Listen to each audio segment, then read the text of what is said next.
이렇게 조국 법무부 장관 관련 수사가 한창 진행 중인 상황에서 정부와 여당이 검찰의 피의 사실 공표를 처벌하는 방안을 마련하기로 해 논란입니다. 필요한 논의이고 또 새로 시작된 것도 아니지만 아무래도 이 문제를 공론화하기에는 민감한 시기가 아니냐는 겁니다. 조성호 기자의 보도입니다. 수사기관의 피의 사실 공표 문제를 해결하자는 논의는 박상기 전 법무부 장관 때부터 시작됐습니다. 기존 법무부 훈령을 보면 수사 내용 공개는 잘못된 언론 보도나 추가 피해를 막기 위해서만 제한적으로 허용됩니다. 훈령 이름을 형사사건 공개 금지 규정으로 바꾸고 이를 어긴 검사와 수사관을 감찰하도록 하는 벌칙 조항을 여기에 추가하는 것이 핵심입니다. 또 언론에 공개할 수사 내용은 공개심의위원회를 통해 결정하고 촬영도 피의자가 서면으로 동의해야 허용하는 방안도 검토해왔습니다.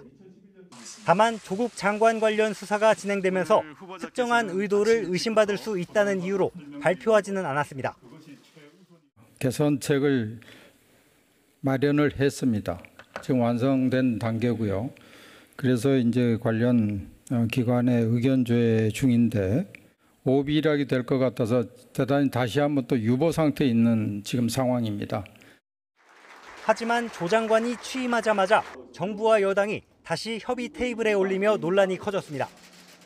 그동안 여권은 조 장관 인사청문회 전부터 각종 의혹에 대한 언론 보도의 출처를 검찰로 지목하고 맹공을 퍼부어왔습니다.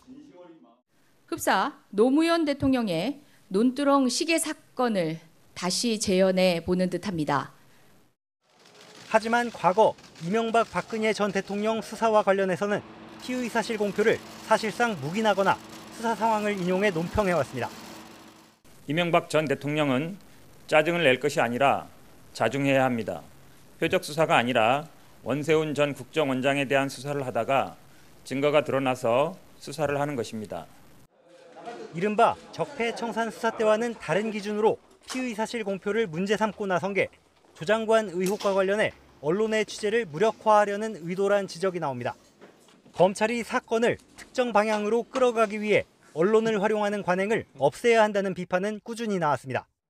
법무부는 초안 단계라며 정치권과 언론 반발에 곤혹스러워하는 모양새지만 왜 지금 추진하냐를 놓고는 논란이 이어질 전망입니다. YTN 조성호입니다.